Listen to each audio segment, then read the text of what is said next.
Bonjour à toutes et à tous. L'effet papillon. Vous connaissez le célèbre adage disant qu'un battement d'aile d'un papillon à un bout du monde entraîne une tornade à l'autre bout du monde. Cela signifie que vos choix, même les plus bénins, peuvent entraîner des conséquences plus graves. Bon, un petit exemple tout simple.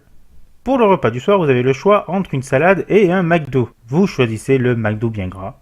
Et quand vous rentrez chez vous, vous plombez les chiottes, au sens littéral. Du coup, vous appelez un plombier qui, sur la route, va percuter une biche et va laisser son petit fan tout seul mourir de faim. Moralité, sauver un fan, manger une salade. Les jeux vidéo se servent également de l'effet papillon pour avoir plusieurs fins. Quelques exemples pêle-mêle, dans la Silent Hill qui vous permet de meilleures fins si vous faites la partie avec le Dr Kaufman, ou Shadow the Hedgehog qui, selon que vous parcourez les niveaux en faisant les missions bien, mal ou neutre, vous permet de débloquer d'autres niveaux en faisant divers embranchements et une multitude de fins. Et bien sûr, nous allons parler d'un jeu dont le gameplay est essentiellement basé sur l'effet papillon. Il s'agit du jeu Until Dawn sur PlayStation 4. Until Dawn, sorti en 2015, édité par Sony Computer Entertainment et développé par Supermassive Games, que je ne connaissais pas.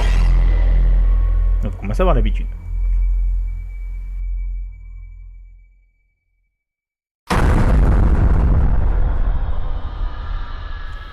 Until Dawn est un jeu d'horreur basé sur la survie qui dépend uniquement de vos choix et de votre rapidité pour les QTE. Je vous montrerai ça en temps réel. Mais d'abord, on va regarder un petit peu les options, notamment au niveau des objets à trouver. Vous avez donc les indices correspondant à différentes subtilités du jeu. Vous avez les totems, 6 totems pour chaque type, les fameux effets papillons, et ainsi de suite. Donc côté paramètres, vous pouvez choisir de mettre les sous-titres, les dialogues originaux, le texte interne, plein de petites options juste pour votre confort. Et on commence avec une nouvelle histoire. Bon, je vous épargne le speech de l'effet papillon du début et on va commencer par la première scène qui correspond à un événement qui s'est passé dans le passé. Mais avant, nous allons parler des personnages. On va commencer par les deux premiers persos, les sœurs jumelles Anna et Beth. Oui, je ne vous spoilie rien du tout car elles sont obligées de crever dans la partie, alors que pour les autres, c'est une autre histoire. On retrouve donc le frère, Josh, la meilleure amie Anna, Samantha, et puis les autres amis qui sont, dans l'ordre, Chris, Ashley, Emily, Matt, Mike et Jessica. Oui, vous reconnaîtrez au prénom que c'est un bon film d'horreur pour ados. Ah oui, et j'ai oublié de vous dire qu'entre chaque chapitre, vous allez avoir affaire à un psychologue ou psychopathe, ça dépend comment vous le voyez, qui soit va vous harceler de questions un peu bizarres, soit faire pendant toute la putain de séance. Donc nous commençons par une bande qui veut faire une chouette blague à leur ami, hein. Bien sûr, sinon ce serait pas drôle.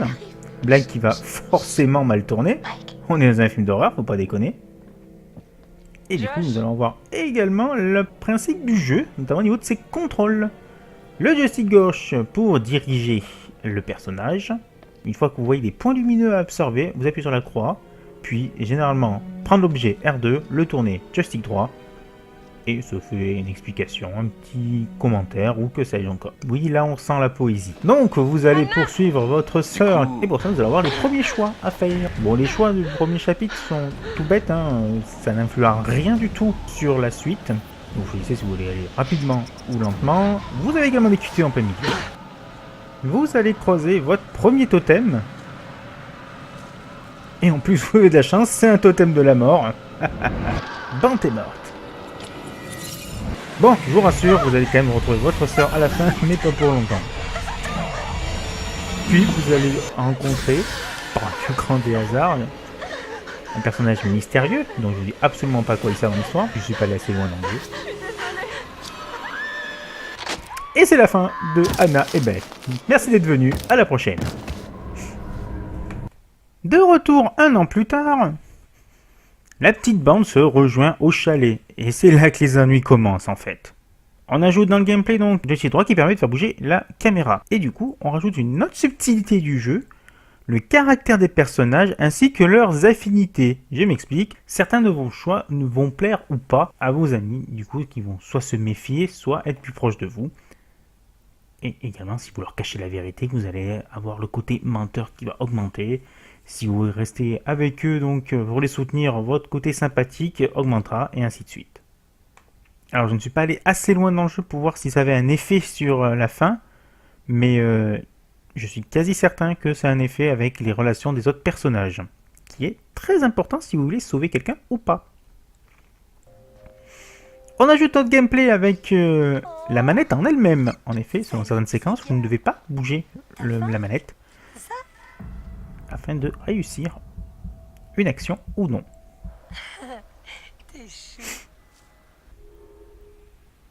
Alors on va vite parler des graphismes. Je vous l'ai pas dit, mais les personnages sont interprétés par de vrais acteurs. Ils ont été modélisés, certes, mais ce sont des vrais acteurs qui sont derrière. Le seul acteur que je connais, c'est l'actrice Hayden Panettiere, qui a essentiellement joué dans Heroes. Les autres, je ne les connais pas. Donc graphiquement, n'espérez pas avoir beaucoup de lumière, ni de couleur, c'est très très sombre. Bah, c'est normal, en même temps c'est un film d'horreur, donc ça va se passer de journée. Et d'ailleurs, pour les non-adeptes de l'anglais, Until Dawn signifie jusqu'à l'aube. Tout est dans le titre. Donc oui, le jeu est très sombre et extrêmement angoissant. Je vais vous faire une révélation, je n'y ai joué que 3 heures, et pourtant j'ai bien flippé. Et je n'ai vu aucun monstre, ni aucune tuerie, je n'ai rien vu pendant 3 chapitres. Oui, le jeu se décompose donc en chapitres, chapitres qui durent 1 heure.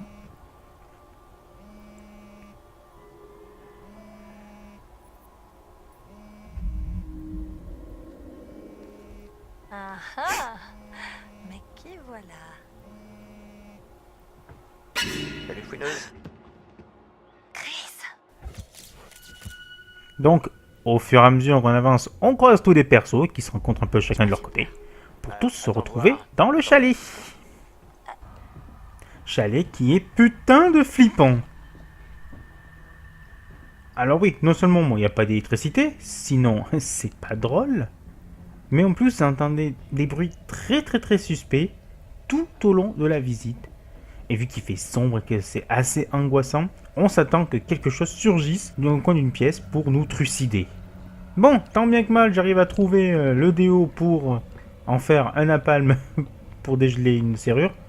Ne me demandez pas pourquoi, c'est comme ça que ça se passe. Mais pourquoi est-ce qu'il met autant de temps à prendre ce putain de déo? Ah! Mon dieu. Quoi ce bordel? Oui, des jumpscares comme ça va un moment, mais faut pas trop pousser. Bref, pendant ce temps-là, d'autres vont aller dans la forêt pour aller rejoindre un autre chalet, une autre histoire, bien sûr. Pareil, toujours aussi angoissant. Sinon, c'est pas drôle.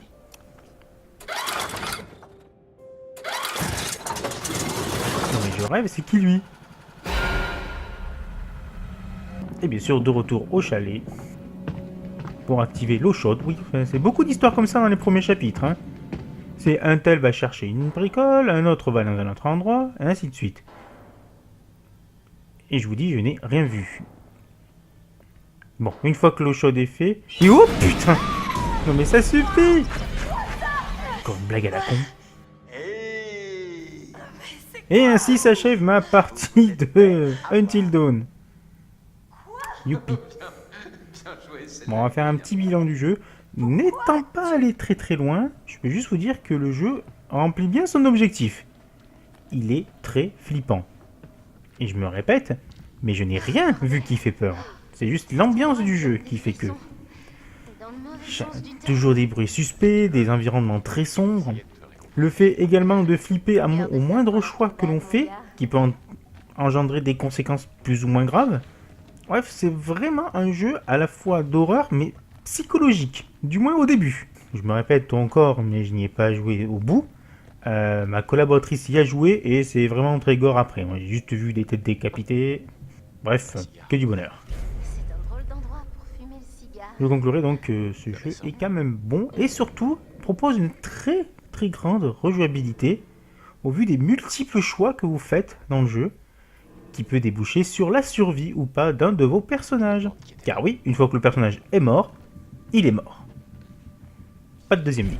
Donc, c'était le test de Until Dawn sur PlayStation 4. N'hésitez pas à commenter, à partager et à nous faire part de vos suggestions pour les prochains tests live et d'autres vidéos à venir. D'ici là, je vous souhaite une bonne journée, en espérant que vous n'ayez pas regardé la vidéo la nuit, et bon jeu. Salut!